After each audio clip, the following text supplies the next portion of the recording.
মৰমৰ ছাত্ৰ ছাত্ৰীসকল, তোমালোকৰ চতুৰ্থ মান শ্ৰেণীৰ অসমীয়াৰ আপোন পাঠৰ কাজিৰঙা এদিন 4 নম্বৰ পাঠটিৰ আজি প্ৰশ্ন উত্তৰবোৰ আলোচনা কৰিবলৈ ওলাইছোঁ।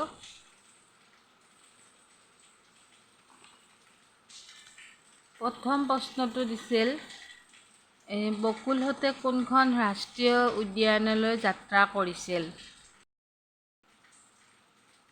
বকুলহঁতে কাজিৰঙা ৰাষ্ট্ৰীয় উদ্যানলৈ যাত্ৰা কৰিছিল। খ নম্বৰটো দিছে বনৰীয়া জীৱ-জন্তুবোৰ ক'ত নিৰ্ভয়ে বসবাস কৰে? উত্তৰ হ'ব বনৰীয়া জীৱ-জন্তুবোৰ ডাঙৰ হাবিত নিৰ্ভয়ে বসবাস কৰে। নিৰ্ভয়ে মানে ভয় নকৰাকৈ। গ নম্বৰটো দিছে ৰাষ্ট্ৰীয় উদ্যানত চিকাৰ কৰোঁতাক কি কৰা হয়? ৰাষ্ট্ৰীয় উদ্যানত কোনেও জীৱ-জন্তু চিকাৰ কৰিব নোৱাৰে। যদিহে ৰাষ্ট্ৰীয় উদ্যানত চিকাৰ কৰে তেনেহ'লে আইন অনুসৰি তেনে লোকক শাস্তি দিয়া হয়, শাস্তি বিহা হয়। গ নম্বৰটো দিছে বকুলহঁতে কাজিৰঙাৰ ভিতৰলৈ কিহৰ পিঠিত উঠি গৈছিল? কিহৰ পিঠিত? হাতীৰ পিঠিত উঠি গৈছিল। বকুলহঁতে কাজিৰঙাৰ ভিতৰলৈ হাতীৰ পিঠিত উঠি গৈছিল। জাহ্নৱীয়ে গৰুৰ পোৱালি বুলি আঙুলিয়াই দেখুওৱা জন্তুবোৰ প্ৰকৃততে কি আছিল? জাহ্নৱীয়ে গৰুৰ পোৱালি বুলি আঙুলিয়াই দেখুওৱা জন্তুবোৰ প্ৰকৃততে সুগৰী পহু পোৱালি আছিল।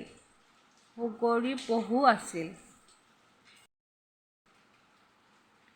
তাৰপাছত প্ৰথম চটো দিছে কাজিৰঙাৰ ভিতৰত জাহ্নৱীহঁতে কোনবিধ প্ৰাণীয়ে বোকাত নামি খেলি থকা দেখিছিল?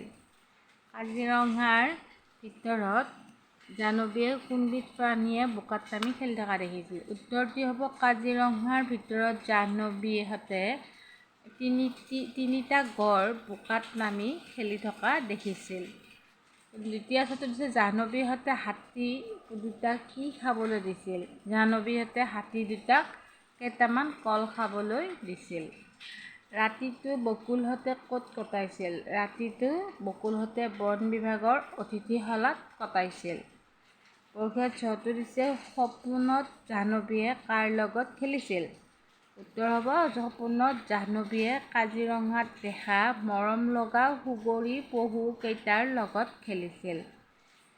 আজি তোমালোকক মই প্ৰশ্ন উত্তৰখিনি আলোচনা কৰিলোঁ। পিছৰ প্ৰশ্ন উত্তৰখিনি নেক্সট ভিডিঅ'টোত পাবা। তোমালোকৰ ভাল লাগিলে লাইক, শ্বেয়াৰ আৰু ছাবস্ক্ৰাইব কৰিবলৈ নাপাহৰিবা।